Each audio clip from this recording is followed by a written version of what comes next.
Hola, buenos días. Su profesor José Manuel Martín Coronado del Instituto de Econometría de Lima. Esta vez vamos a hablar un poco de lo que son los grados de libertad. Esta es una sesión más de conversaciones econométricas. Siéntanse libres de preguntar cualquier duda adicional que tengan eh, por la sección de comentarios del Facebook o cualquier correo electrónico o por los números indicados ahí.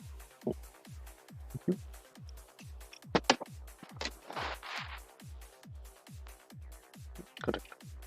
Entonces, los grados de libertad es un concepto que a veces se olvida, se deja de lado, pero es muy importante en la estadística.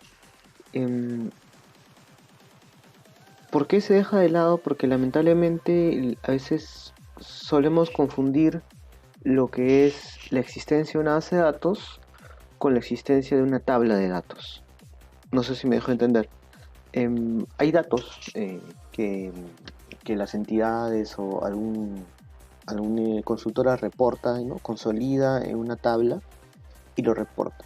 Entonces en una tabla no hay una exigencia estadística, ¿no? Desde el punto de vista de análisis cuantitativo de estimación de un parámetro, por ejemplo, donde tenemos que tener mucha más información. En una tabla de resumen de estadística descriptiva no hay esa regla necesaria para poder hacer modelamientos. Basta con que tengamos 4 o 5 datos y estamos expresando qué está pasando con estas variables o estos individuos o estas observaciones. ¿Correcto? Um, entonces, la consulta es justamente esa. Si esta tabla estadística me da bastante información, ¿qué problema existiría en que yo use esta información para hacer un modelo econométrico, un modelo estadístico? El problema, reitero, es que esta es una tabla estadística de resumen, estadística descriptiva, y no una tabla, o mejor dicho, una base de datos para lo que es estadística inferencial, que es un nivel más alto de estadística, ¿no? Lo que queremos, por ejemplo, con la inferencia es generalizar, ¿no? Y es importante recordar que los modelos tienen que tener algunos requisitos para poder ser generalizables, ¿no? Y los grados de libertad, entre otras cosas, aportan a que esta finalidad se logre, ¿correcto? Ya, perfecto, pero ¿qué son los grados de libertad? No sé si recordarán, es una manera sencilla de verlo, ¿no? No sé si recordarán hace muchos años, cuando estudiaban en colegio tal vez, que se les enseñó lo que son los sistemas de ecuaciones lineales, ¿no? Que luego se puede trabajar en forma de matrices, pero no es el punto ahorita. Este sistema de ecuaciones lineales, lo que ustedes generalmente les enseñaron es que las X, las Y o las Z debían despejarse, ¿no? Porque eran incógnitas, debían despejarse y debía obtenerse un valor, ¿no? Y cada uno de estas variables incógnitas o incógnitas como tal, iban acompañadas por unos parámetros, ¿no? Que eran coeficientes, y había otro que era un término independiente, ¿no? De la manera que quieran ordenarlo, tenían esos resultados. Perfecto. Um, pero en ese caso antiguo, las variables, no porque realmente lo sean, sino porque se les llamaba X, Y, Z, que en nuestros cerebros se entiende que son variables, eran en realidad las incógnitas.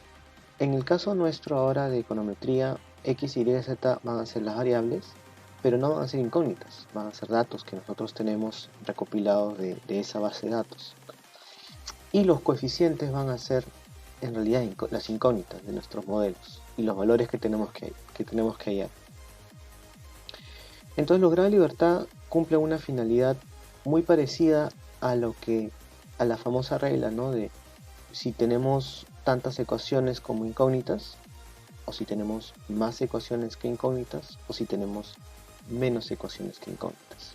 Todos recordarán tal vez esas reglas o esa problemática que se generaba cuando no había un calce, una correspondencia exacta entre el número de datos y el número de parámetros. Muy bien. Tratando de recordar esa teoría básica, podremos entrar a este mundo, ¿no? donde ahora el número de el n ya no son número de ecuaciones como tal, sino son número de datos. Porque en buena cuenta, en los modelos econométricos habrán tantas ecuaciones como datos que tengas tú. Y el número de parámetros será el número de variables que tengas más el término independiente, si es que tienes término independiente. Como les decía, los coeficientes que veíamos en el sistema de ecuaciones lineales son efectivamente los parámetros y el valor k. Y se dice que hay un k chiquito cuando es solamente las variables, es decir, ignorando el término independiente. Es una precisión. Pero al final lo que nos interesa son los parámetros. Entonces, se aplica la misma lógica, para decirlo así. Si tenemos igual número de datos y igual número de parámetros, podemos encontrar una única solución, ¿no? Si es que la hay, encontraremos una. Si tenemos más datos que parámetros, podría haber más de una solución determinada esperada, es decir, podría haber varias soluciones válidas, salvo que tengamos un caso de redundancia, es decir, que tengamos datos que sean repetidos, ¿no? O datos que sean combinaciones lineales de otros datos, lo cual sugeriría que reduzcamos el sistema de ecuaciones lineales y podríamos llegar a tener n igual a k o n menor a k inclusive. Y este último caso también es importante, ¿no? Cuando tenemos menos ecuaciones o menos datos que incógnitas que k, podríamos tener un caso muy malo como infinitas soluciones o no existencia de solución, salvo que haya multicolinealidad, que algunos sabrán que la multicolinealidad implica que las columnas de la matriz de datos X se relacionan entre ellas y permitamos reducirla, ¿no? Por lo tanto, el rango de la matriz X no va a ser igual al número de parámetros, sino va a ser igual a otro número, un número menor. No, todas estas cositas obviamente se relacionan de manera muy importante con la econometría, pero lo que es importante es no solo saber la parte teórica, sino tratar de entender qué consecuencias tiene esto. Ya en nuestros años de experiencia hemos recibido bastantes consultas, ¿no? Por ejemplo, nos preguntan, quiero hacer un estudio de, no sé, del PBI o de la pobreza en Perú y lo quiero hacer del 2010 al 2018. Tengo obviamente 8 datos. O lo quiero hacer del 2000 al 2018. Tengo 18 datos. ¿Está bien que haga este estudio o no? Son pocos grados de libertad, porque son 10 años o 18 años, dependiendo de cómo lo veas, ¿no? 18 años, digamos, si es de 2000. Y si son esos tan pocos años, depende de las variables que yo incorpore. Si incorporo 8 variables, entonces 18 años menos 8 serían 10 grados de libertad, ¿no? Que es poco. Quiero hacer otro estudio, por ejemplo, de 20 distritos de Lima, de los 42. Correcto. Es válido. Podría ser de los 20 distritos de Lima. Son 20 datos. Y ¿cuántas variables vas a tener o cuántos parámetros vas a tener? Tendré 10 variables. Entonces ahora tendrás nuevamente 10 grados de libertad, que es poco. Quiero hacer un estudio social, ¿no? De 30 personas que han entrado a un programa experimental de educación, no sé. Y son 30 personas nada más porque esas son las que se eligieron. ¿Puedo utilizar este estudio? ¿Puedo hacer un análisis econométrico basado en esta data? La respuesta es depende, porque ya tienes 30 datos, menos 1, 2, 3, 4 variables que elijas, ya tienes 25, 22 grados de libertad, por ejemplo. Como comprenderán, la regla básica o la fórmula básica de los grados de libertad es n menos k. La diferencia entre n menos k, ya sabemos, ¿no? Número de datos y número de parámetros, son los grados de libertad.